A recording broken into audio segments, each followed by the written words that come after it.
Hello, and a very warm welcome to all of our guests for today's webinar, Sustainability, Bringing the Customer into the Conversation.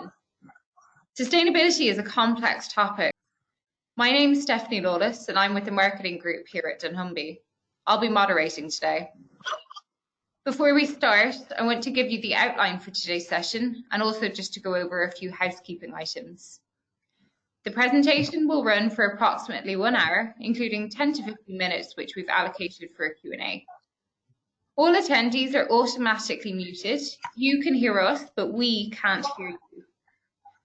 You can ask questions at any time during the webinar via the questions dialog box, which is located on your GoToWebinar panel. And we'll do our very best to answer all questions at the end of the presentation. If there's any we don't get to, we'll answer those via email. All registrants will receive a follow-up email with a copy of the slides presented today. Okay, so let's get started. Our guest speaker today is Sarah Hawkins. She's been with dunnhumby for 2.5 years and started in the business facing into soft drink suppliers. However, it wasn't long before her passion and extensive knowledge in all things environmental led to the creation of a new role in sustainability. Whilst in role, she supported retailers such as Tesco and Coop Norway, as well as a number of suppliers on their sustainability agendas. Her tenacious drive to bring the customer into a typically supply chain-led conversation has driven real value in the businesses she's worked with. And now a brief introduction to dunnhumby for those that might not be aware of what we do. From sofa to store, customer data science fuels every interaction along the customer journey, whenever and wherever. And this is all really part of being customer first. Gone are the good old days when retailers had one store and knew every customer and their personal needs. Now, you really need to recreate personalized experiences at scale.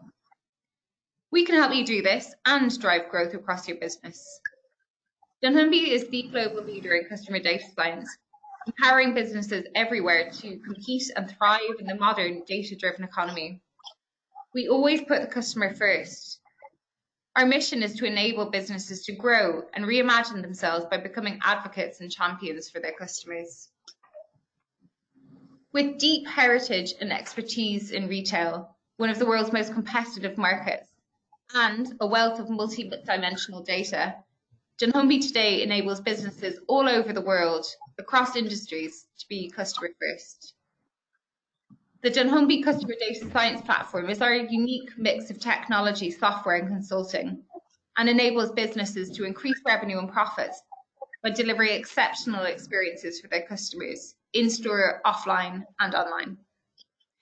We work with brands and retailers big and small across the globe and employ over 2,000 experts in offices throughout Europe, Asia, Africa and the Americas, working for transformative, iconic brands such as Tesco, Coca-Cola, Mayer, Procter & Gamble and L'Oreal. I'd now like to invite Sarah to start us off. Good morning, everyone. So this morning we are going to start by really digging into what sustainability means for the customer. So we know that sustainability is becoming more important. In a recent poll that we did, 78% of shoppers claimed that environment was something they considered when they were purchasing products within a supermarket. So we do know we've got high engagement on this topic and something that I'm sure you're all working on within your business.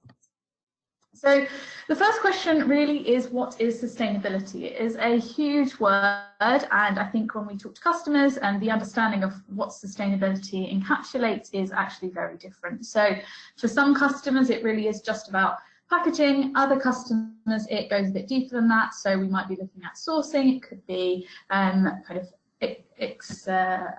the extent to which we are using our land well. It could be carbon footprint, it could be where we're sourcing products from. So really there's so many different things that sustainability means to customers and how that kind of comes through in what they're purchasing. So really we need to get an understanding of what that means for each individual.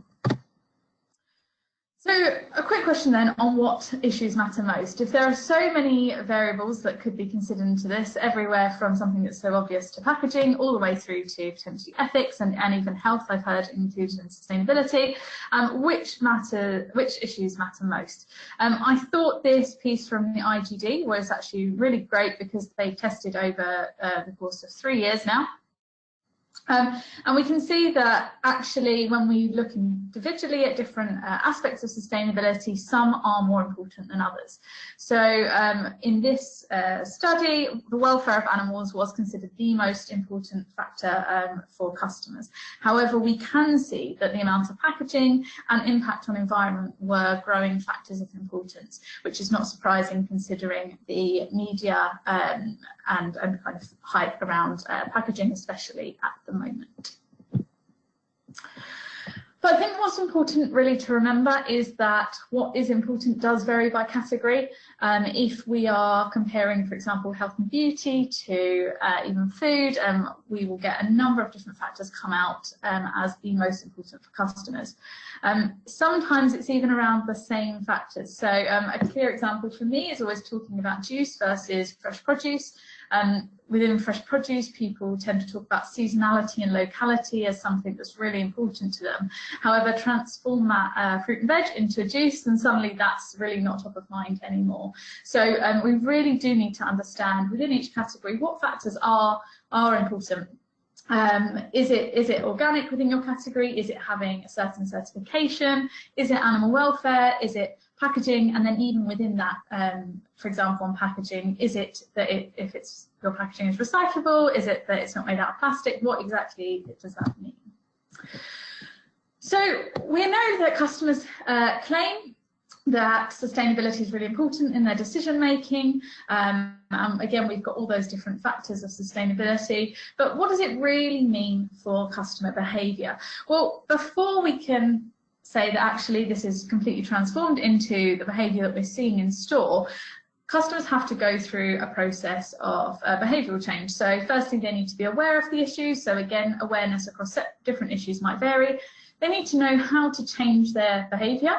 They need to have the motivation to do so. And then finally, they need to have the ability to do so. And that ability is really a key thing for us to be focused on.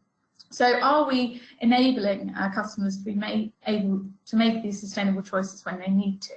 And that really comes down to looking at all the different drivers and barriers that we have to making that sustainable purchase. And that is really looking at the other drivers. So have we got enough products in our range that cater to these needs? Are they convenient? What are the price points of these products? Are we meeting all the different mission needs? So there's a whole number of levers. I've just included a few there. But really, when we are seeing it come through to behaviour, we're seeing it in a number of areas. So with packaging, we are seeing customers say they really are trying to recycle more. They want products to be more recyclable. We can see that people are completely reducing in terms of what they use. So they're saying, no, we're not going to use, for example, straws as a classic example of this.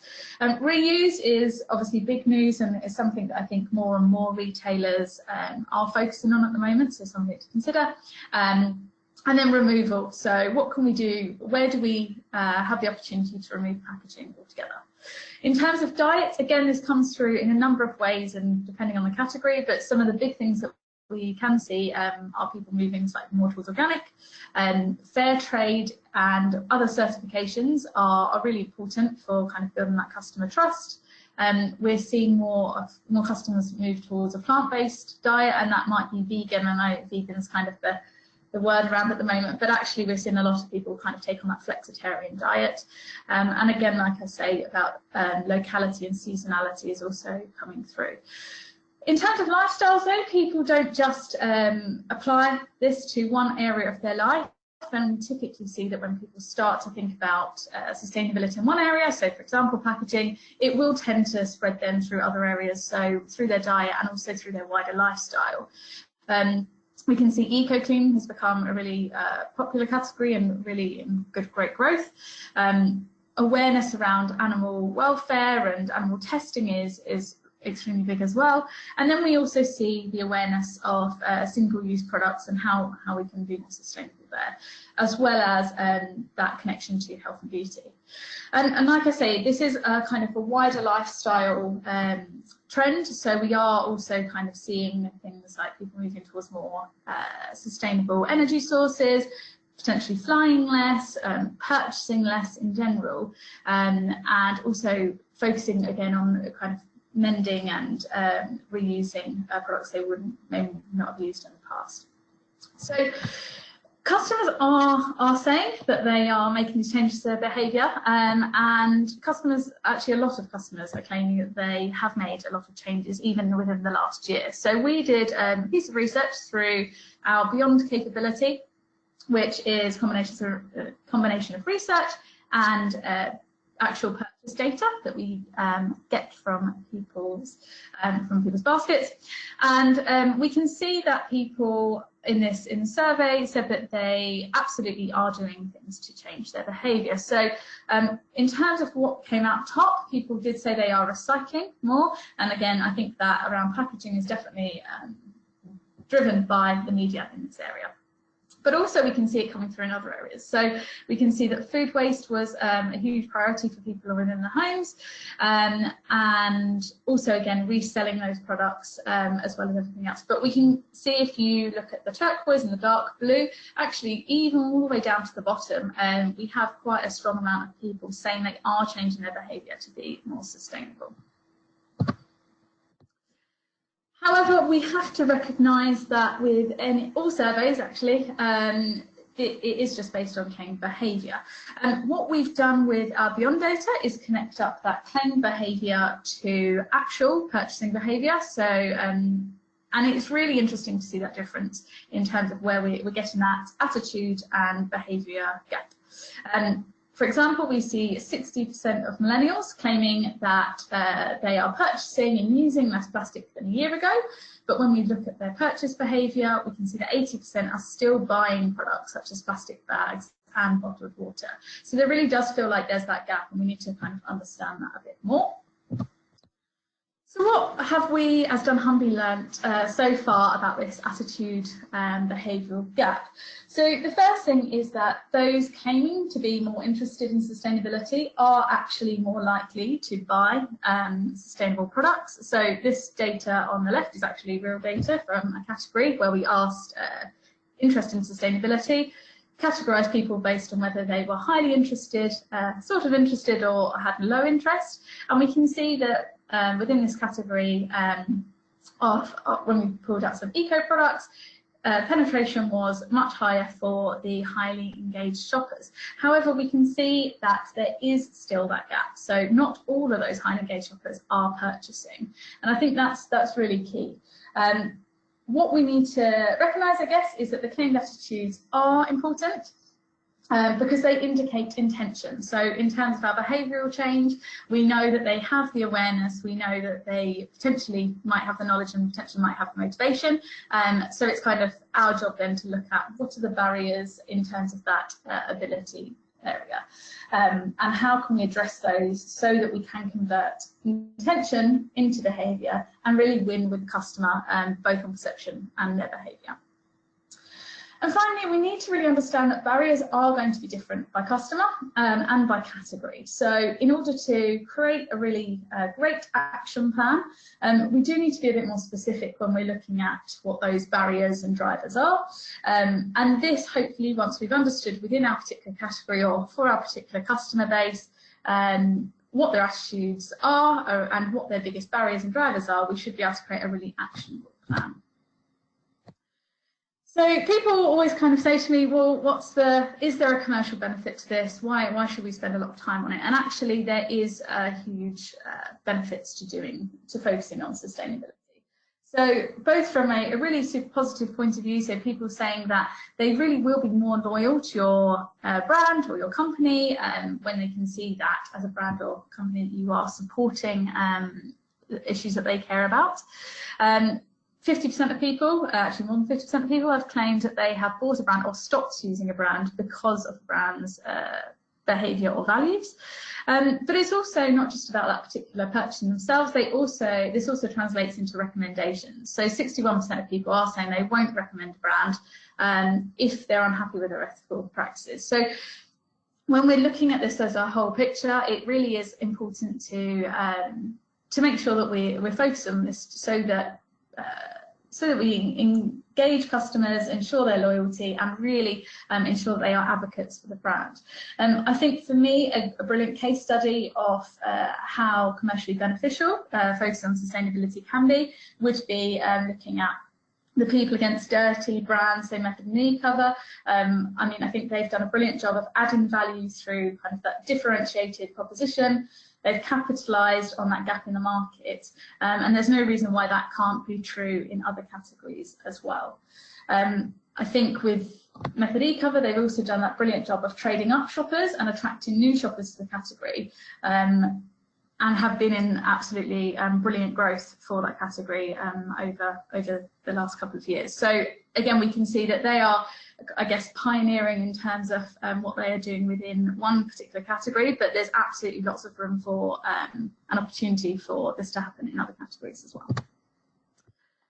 So this is a question I get asked all the time, which is, are customers willing to pay more for sustainable products? A lot of the products that we can see in ranges at the moment that typically are more sustainable do tend to come with a bit of a higher price tag. So again, we used our Beyond data here to look at customers' willingness to pay a premium for products that provide different attributes or benefits.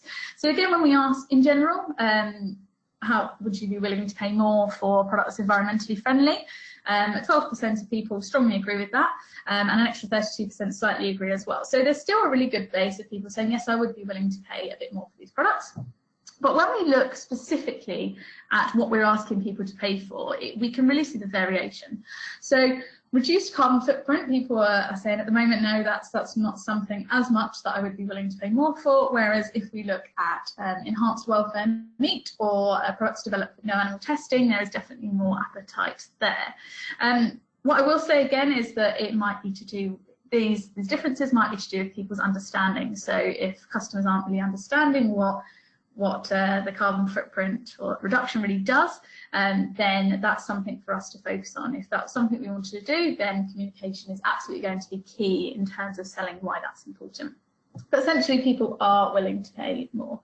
I think what's also key is here to look at the who, so and the how much as well. So we know that 28% of UK consumers say they'll be willing to pay more for a product in environmentally friendly packaging, from some Kantar research that's been done. But actually, when Kantar dug down into who of those customers were most highly engaged, actually it went from 28% of people saying they'd be willing to pay more to 41%.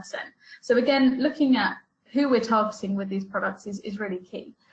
And the other thing is about how much people are willing to pay. So it seems to be that 10% is the number that's coming out a few times. So Wesson did a study, and 39% of people there said that 10% increase was fair, and also some fair trade research has also shown that 10% was the most frequent response from UK consumers when asked what would be an acceptable price premium. So it feels like 10% is round about what people are willing to pay, but we can see that it will matter based on who you're targeting that product to and what the added benefits to that product. So the other question that I get asked all the time is, who is the sustainable shopper? And this is a really interesting one. We've pulled some data again from our Beyond research, looking at differences in gender, differences in age, and also differences in health claimed behaviour as well. So in terms of male and female, women are slightly more engaged on sustainability than men, within the UK at least. For example, 75% of females said they had taken action over the last year to reduce their impact on the planet, versus 69% of males. So a difference of 6%, it doesn't feel a lot, but that's a kind of a consistent pattern we're seeing.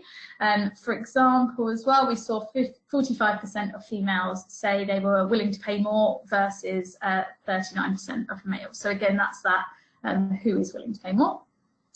However, I will mention as well that the gender gap does differ based on the issue. So, for example, when we looked at willingness to pay more for products developed without animal testing, the gap was much larger actually. So 56% of women said they were willing to pay more versus 43% of men, so a difference of 13% there. So we can see that gap has kind of grown for certain issues.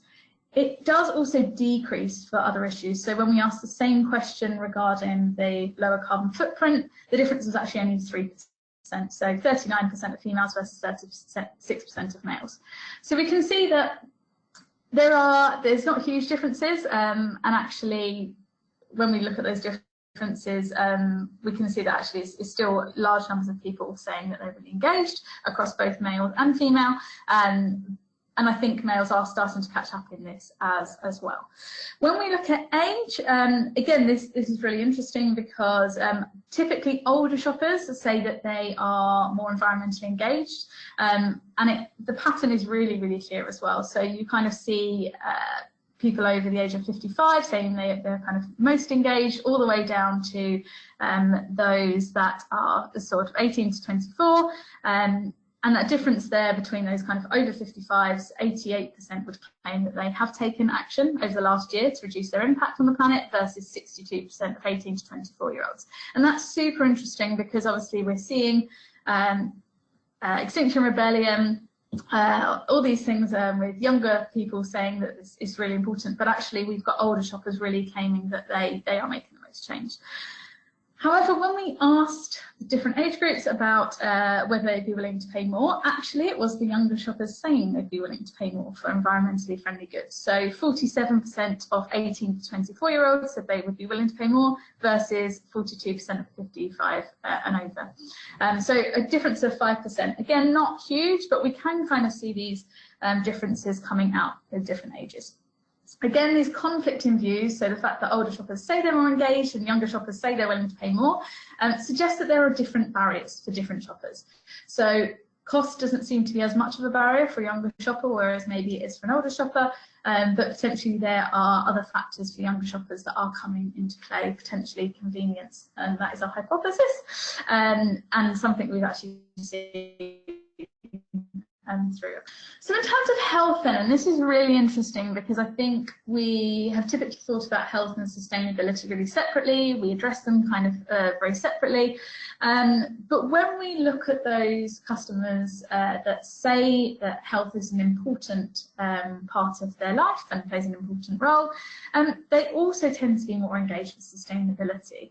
So for example, 80% of those shoppers that say health is important say they've taken action over the last year to reduce their impact, versus only 61% of those that don't consider health to play an important role. And we've also seen this through a couple of the category studies that we've done with different categories where we're asking about health factors and we're asking about health sustainability factors, and we see a really, really strong correlation between those two. So I think understanding that actually it's not always the same customer, but quite often if that customer is, for example, reading the back of the pack, then they're probably going to be looking for both bits of information. And I think we can also see this generally behaviourally as well. So those claiming to be more sustainable, typically in their purchase behaviour, tend to purchase more other categories that have eco products within them, but also tend to spend more on fresh produce and typically less on soft drinks and confectionery. So we can kind of see that sustainability is quite linked to health of customers as well. But again, so it really, again, depends on what product we're talking about. And you might see a theme between what I'm saying here with it depends on your customer, it depends on your category, it depends on the product. But it really, really does make a difference. So when we have had a look at some indicator products and categories around sustainability, we can really see that looking at the difference between the products that we're looking at, we can see different trends with who is purchasing them. So for example, if we look at plastic indicating categories, so single-use plastic, plastic bags, families in general, those with kids tend to struggle a little bit more with this. With bottled water, for example, younger shoppers tend to struggle a bit more up front of store again.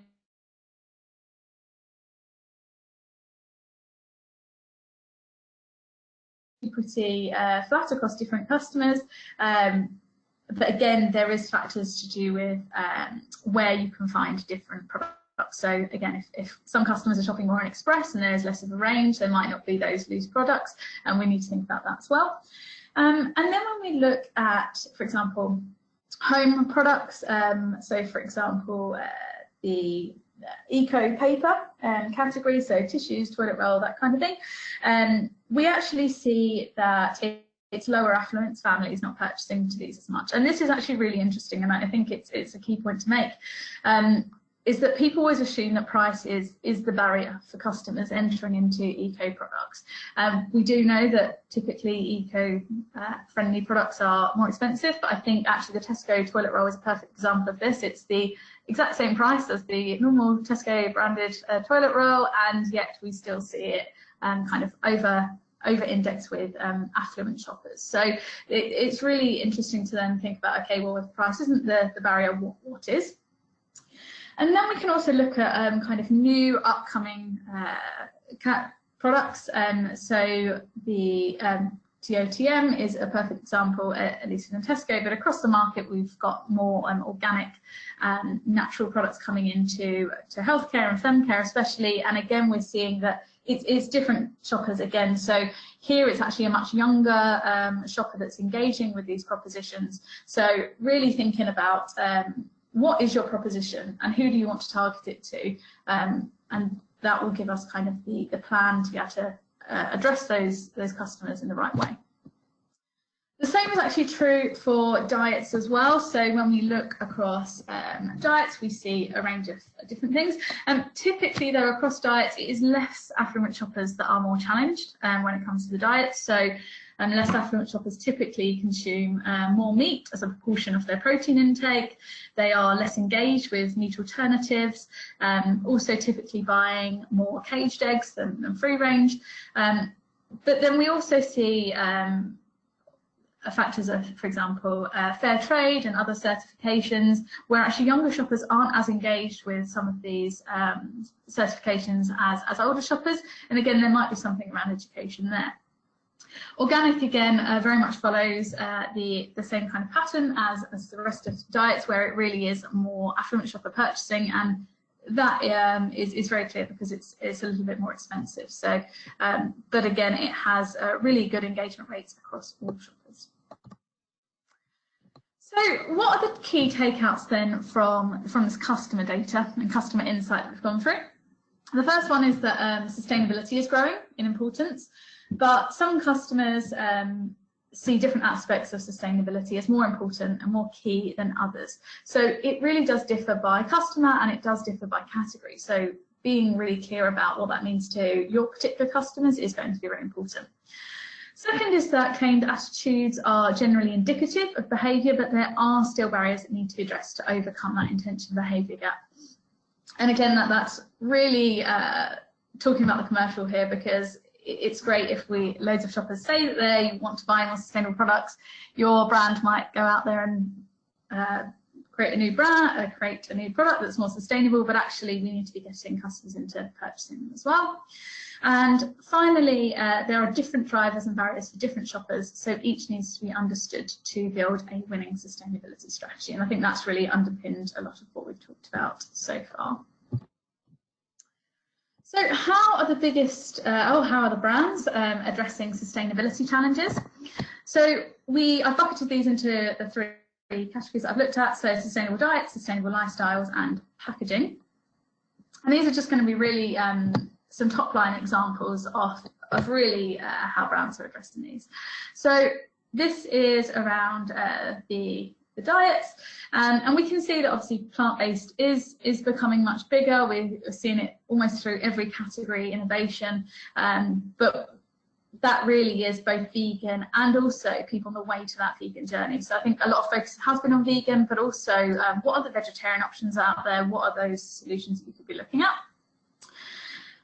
Again, fair trade and other certifications. And I say fair trade and other certifications, it's not saying that other certifications are worse. And Fair trade is typically the most recognised out of all certifications, but obviously it's not relevant for all categories. MSC is doing a great job within fish of kind of raising awareness of sustainability there, and we've got a lot of other certifications doing very similar things, especially organic ones as well. But putting those on your product will make it kind of a go-to product for people to be able to kind of pick it up and go, actually, this is an indication that this is a more sustainable product. We also have brands addressing that need for more seasonal local food. So Abel & Co are a great example of addressing that need. Organic, again, is something that we're seeing spreading within baby food particularly. It's become absolutely huge. So as those children grow older, what other products potentially could we be putting into market that address that need? Partnerships is a really interesting one. So when we're trying to, I guess, build our credibility with our customers, I think partnering with charities or even actually other brands in this area is really, really important to kind of build that credibility, and Old have done a great job with that. Tony's Chocolonely is for me one of I think a standout brand in terms of where they've really put, I guess, ethics, and this is sustainability in its widest form, but ethics at the heart of what it does. They really say that that's kind of what they're doing.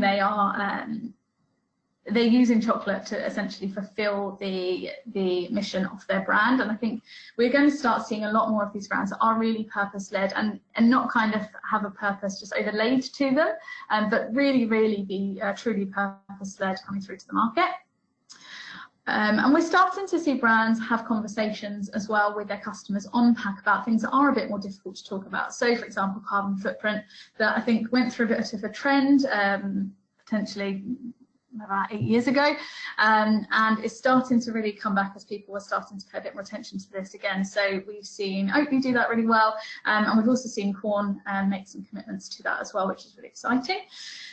And then also thinking about this, the food waste. So here Kellogg's partnered with Seven Brothers Brewery to create a brand new exciting product out of their waste from their factories. So I think we can safely say that sustainability doesn't always have to feel like a barrier, something that we have to overcome, but actually sometimes it can be something that drives innovation and excitement within a category as well. So I think the key thing here is that brands are really addressing sustainability in a number of ways. They're looking at what's most important for my category, what's most important for my product and for my customers and for my brand, and really thinking about what they can do to help customers. And it's the same out of food as well. So when we look at non-food, we can see these trends are growing in exactly the same way. So I mentioned earlier about that difference between males and females. I think a lot of the focus so far has been on females, but actually there are some products starting to come out that are really focused at men in this area. I've put Faith in Nature here and there, bar soap, but actually Bulldog do a brilliant job of doing this as well. And we can see that certifications, again, are starting to be made really, really clear on pack. So it's almost the selling point for some of these products. So on this first example, literally called out on the front of the pack, they've got organic, cruelty-free, Best Buy and vegan. So really it's kind of making sure that the customer doesn't have to do a load of work to know that the product is sustainable or ethical from the first look. But we're seeing this development across all categories. So we've seen Love Beauty Planet come out from Unilever, and Child's Farm is doing brilliantly within baby toiletries, and again with that kind of sustainability and health around sensitive skin, so combining those two messages together. We've seen brands such as Upcycle as well come out using waste products. So this was using waste coffee to again build new exciting products. Cruelty-free again is something that it's almost just kind of de-risking your brand by ensuring that you can kind of talk about being cruelty-free. And then there's also huge brands that are kind of taking a step to think about actually how can we learn from the wider market, like Colgate has done with their bamboo toothbrush. Sainsbury's also thought about this at Christmas with their luxury Christmas crackers, really, really clearly on pack communicating that both the packaging and the product is recyclable and plastic free. And I think for this particular area, when we're talking about non-food, that's really, really important to be clear, because for food, it's quite clear that when we're talking about recyclability, it means packaging, but actually for this area, we also need to be thinking about the products as well. Again, there's been a whole host of development within categories, even when we've had quite strong performance already. So the kind of push of eco products, even in things like paper.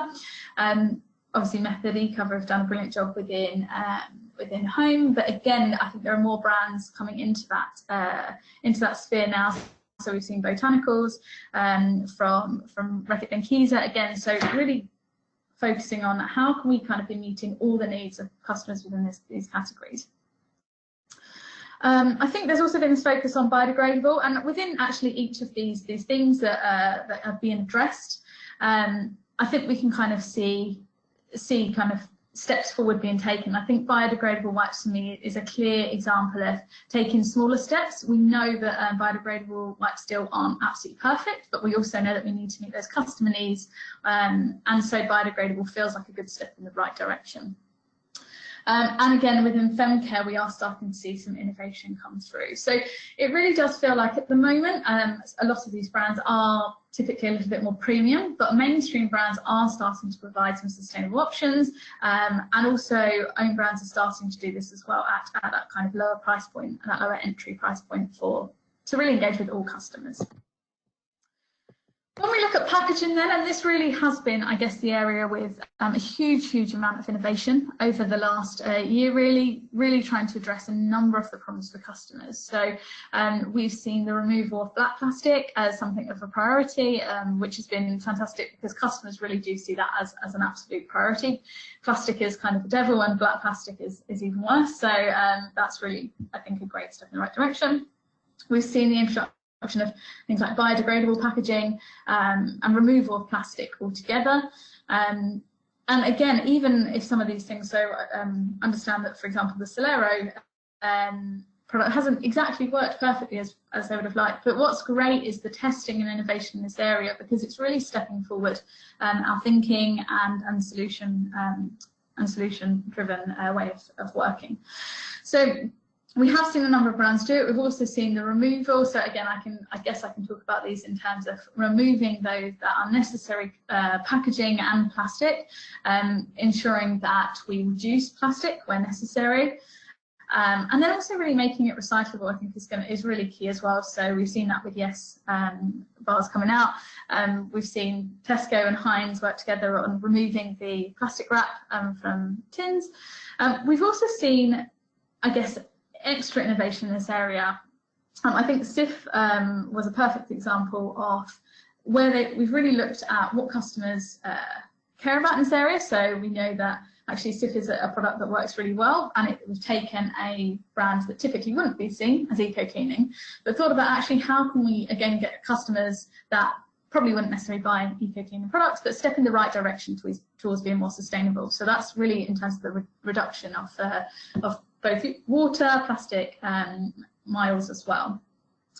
And this reuse is also becoming a really interesting conversation with customers. So reusing both the plastic that we've already used before. So for example, that conversation around can we use ocean plastic? Can customers kind of get more involved to realise the impact of them recycling that it's actually going back into their products, but also in terms of the refillable options. And we've seen a lot of retailers recently come out and trial kind of refill stations, and others thinking about actually how can we provide an online solution through companies like Loop to be able to provide this reusable option. And again, I think the recycling schemes with TerraCycle have been really a brilliant example of brands that have said, actually, we acknowledge that this isn't the final answer. We know that at the moment we can't recycle a whole bunch of things across the industry. So actually, let's do something in the meantime to help customers feel like that they can kind of take that step in the right direction.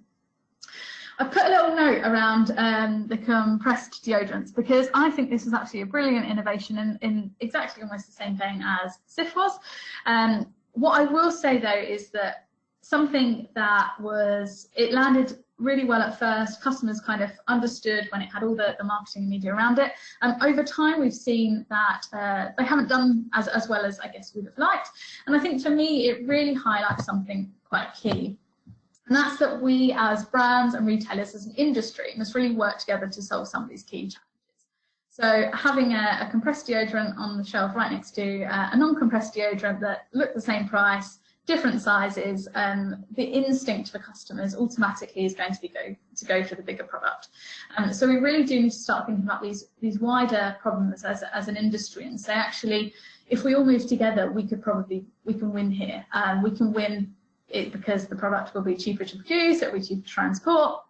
Our profit will be much better, but also we win for the environment. And I think they're the kind of connections we need to be making to understand, actually, is this something that we want to differentiate on as a brand, or is this something that we need to work together with our retailers and other brands to address?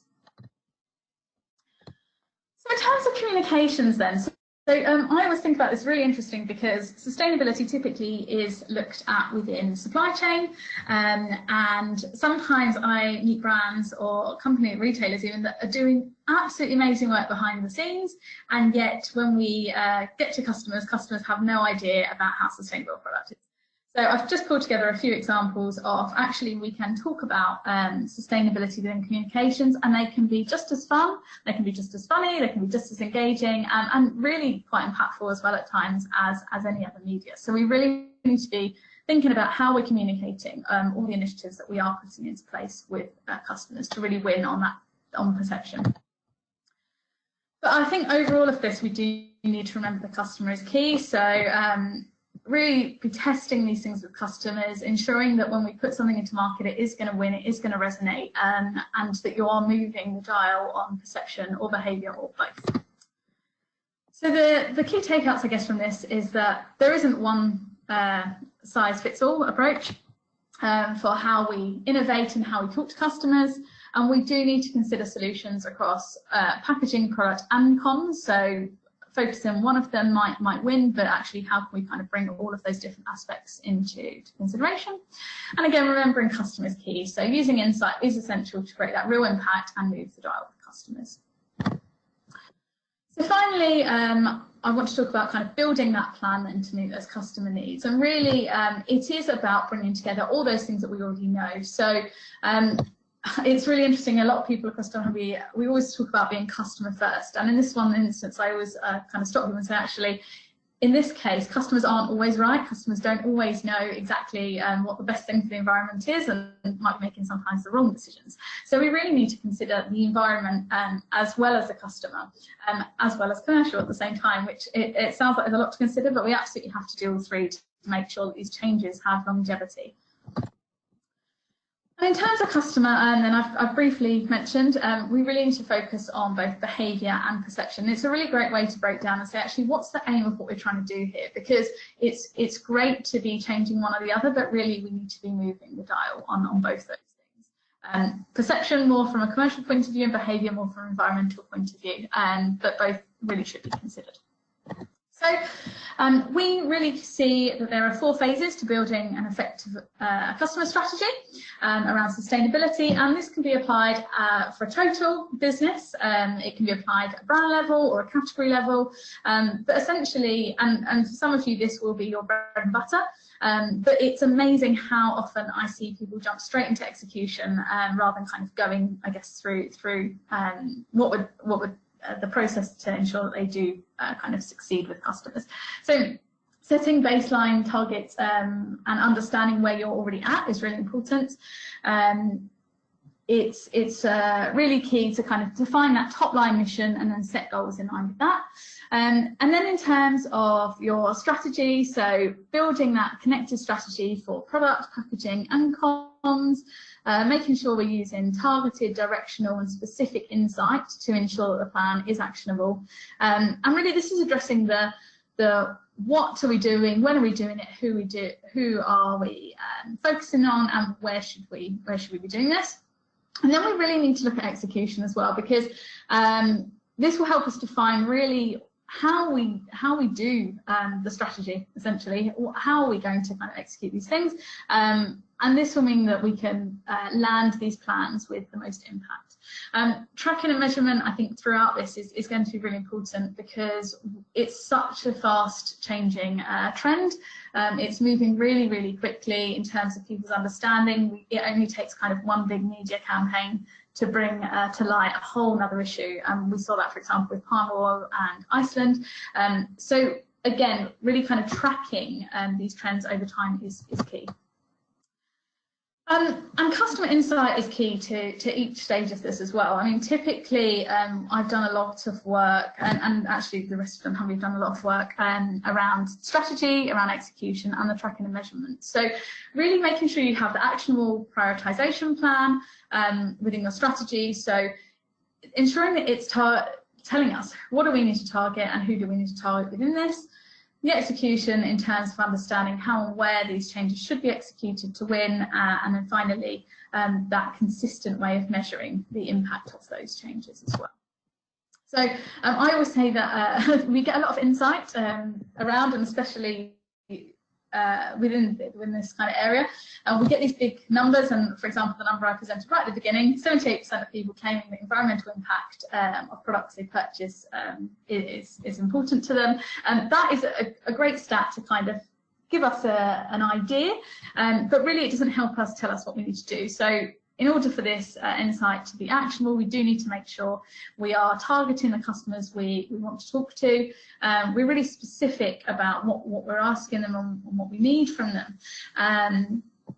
And really understanding the specific about the aspects we're talking to them about. So rather than asking about sustainability in general, we're asking about certification or organic or plant-based, whatever that might be. And again, directional. So what is the most important thing that we need to be focusing on here? A couple of key learnings then from the work that we have done. So in terms of customer perception, customers essentially want everything. In this area, they want us to be quick, they want us to scale, and they also are very untrusting of us in this area. So what can we do? Essentially, I think it's really key to be taking your customers on that journey so they understand that things are moving, but they're not necessarily going to happen as quickly as they're demanding. We also need to, again, with scale, talk about kind of big numbers. So we've seen Tesco, for example, do it with their removal of 1 billion pieces of plastic. And I think, again, can you ladder up some of your numbers that you're talking about? How can you talk to customers to really help them feel like even a small action will really kind of scale up something big? And trust, again, there's a number of ways of building this trust, but again, if you can kind of provide evidence of stuff you've done or partner with different charities, relevant charities, I think is really important as well, then that's key. But I think what's interesting in this area as well is differentiation. Brands will always talk about differentiation to me, and retailers as well, and how can you differentiate in this space? And to be honest, I think there's so much opportunity. I think when we look at all the different levers as opportunities and look combination of those, I think there is a real opportunity here to differentiate and kind of stand out. And finally, communicate. As I say, you could be doing the best stuff behind closed doors, but you're not going to be changing perception if you're not communicating that to customers. In terms of behaviour then, I think learnings that we've seen is that customers are, in terms of their journey, they're all at very different places. I think we see customers that are really pushing and leading the way here, really trying to kind of at the forefront, demanding and pushing us as an industry to innovate, and we have customers that really don't care at all about this. So really understanding that variation and understanding who do we target at the right time with the right messages is really key. Again, that prioritization to make sure that there are so many opportunities here, so to make sure that we are focusing on those initiatives that will move the dial the most for customers and for the environment, I think is really key there as well. Again, that attitudinal behaviour gap, so thinking about them together to really see the full picture. Looking as well at those individual differences, so again, understanding that customers will have varied drivers and behaviours and barriers as well for shopping sustainably, and really understanding how we can use each of those as a lever to help customers. And finally, this lesson of help, don't tell. Framing changes positively and talking about what we've done already, I think, is a great way to engage customers and make them feel like actually we're doing something and they can kind of change their behaviour as well. So overall, we can, looking at what sustainability means to customers, we know that essentially we know that data is really important. We know that the customers have very individual differences in this area, but that some aspects are more key than others. In terms of brands, we know that brands are trying to meet customer needs in many different ways, but actually there's so much opportunity to use all the levers available to innovate and stand out. And then building those business plans, it's really about kind of being consistent, ensuring that we have an actionable plan and executing it correctly as well. Brilliant. I will hand back to Steph then for any questions. So it's now time for the Q&A session. You can ask questions to Sarah via the questions dialog box, which is over to the right on your GoToWebinar panel. We've only got a few minutes left, so we'll get started straight away. Has the willingness to pay more changed over time, and is it increasing? I think it's interesting. Again, I think it would depend on what group of shoppers you're looking at. I mean, if we look at some of the products that are in market already, so organic and even eco-cleaning, typically it has cost more. So we know that there are a certain subset of customers that have always been willing to pay more. I think what we are starting to see, and potentially it's with those younger shoppers, as we saw through the research earlier, that customers are starting to say, actually, we recognise we need to pay more. I think we also need to be clear that it's not every customer that's going to be able to pay more.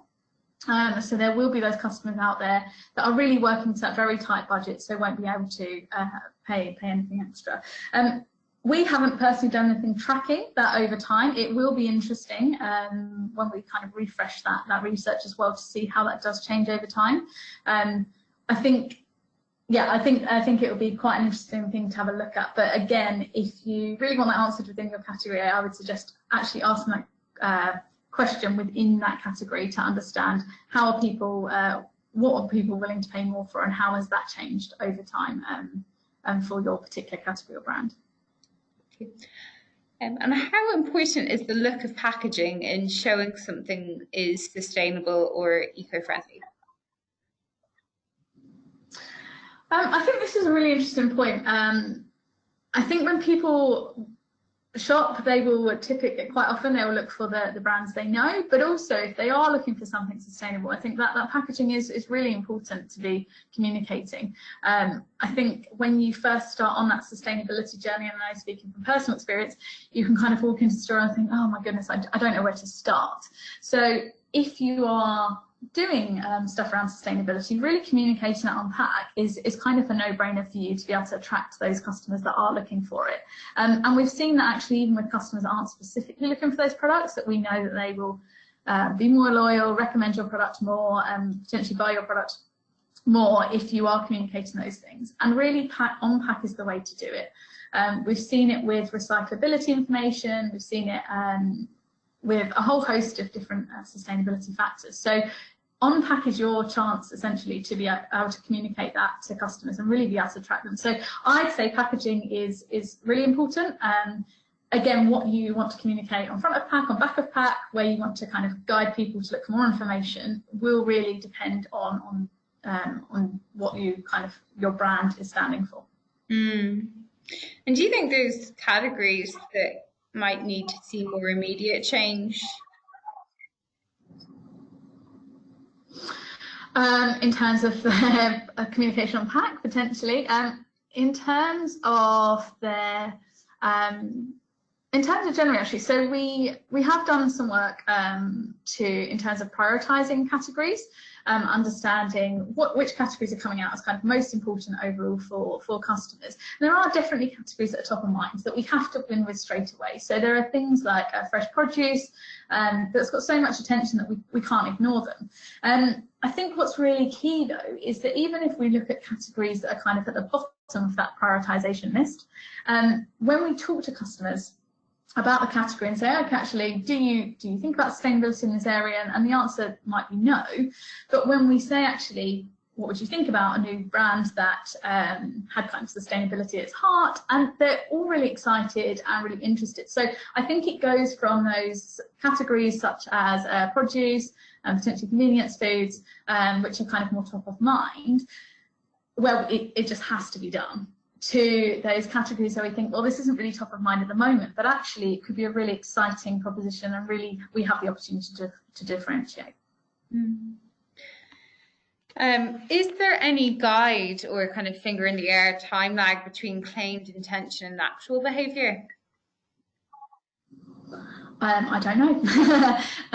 We haven't looked into it so much at the moment. I guess typically because we've asked at a static point in time what their attitude is towards something, and then we've kind of tracked behaviour over time. In terms of when those changes happen, I think it is really about understanding that journey is really personal for different shoppers, understanding that their drivers, some people will be completely driven by the media, other people, it might be that their friends have told them something. And again, we have seen that, for example, huge awareness around plastic, but if there isn't another option available to people, then again, that's going to be a barrier. So I think it's more about what we can do actually to help customers on that journey to kind of remove those barriers, and then we see that change. I think plant-based has been a example of this actually, in that customers kind of drove that forward and saying, yes, we're a bit more interested in vegan, people are taking on this diet, but actually it's been retailers and brands have innovated and provided the ability for people to be able to kind of transition to kind of a lower impact diet much more easily. So I think it depends really on what we're talking about. It's, like I say, sustainability is such a broad topic, it's really difficult, I guess, to answer that in such a broad way.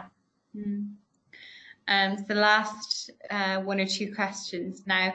Does your research show sustainable customers evaluating products on a case-by-case basis, or do they look at the company as a whole? That's a really interesting point. I think it will depend in terms of how involved a customer is. For most customers, they won't even know potentially who the company is that owns a product, and so for them it really is just about that product or just about that particular brand. And for other customers, there are websites out there like Ethical Consumer, which customers, those kind of people that are really at the forefront that this is kind of sold to how they're purchasing, who will try and understand actually what is this company doing in general, what are they standing for. So I think there's a job to be done at all levels, so a job to be done at a brand level, but also to be done at kind of higher levels within the business as well. And how do you think companies can avoid accusations of like greenwashing, so insincere attempts to create the sustainable shopper? I mean, the simple answer to that would be sincere. Exactly, that is a great question actually, because sometimes I will sit there and look at a product and go, oh, this is greenwashing. I think, again, it is about that bringing the customer on the journey, helping customers understand that we've taken a step in the right direction. These are the things that we're doing. I think it's also being really aware of what could come out of something in the future. So, for example, I mentioned the biodegradable wipes earlier, absolutely a step in the right direction. The word biodegradable at the moment doesn't really have any confines around it. It could still take years to degrade, and we have to be aware that customers, again, the awareness of that might kind of arise with customers as well. So I think it's kind of being aware of what issues could be out there, but still making sure we're taking those right steps along the journey. Great. That is all of the questions that we have time for today. Thank you so much to everyone who's joined us. We really hope you found this webinar to be of interest and of value. If any of our existing clients have any questions, please do contact your client lead for more information. Or non-existing clients, Sarah will be happy to follow up with you Her details are on the slide that you see on the screen now, and I will be sending those around via email tomorrow. Thank you very much. Goodbye.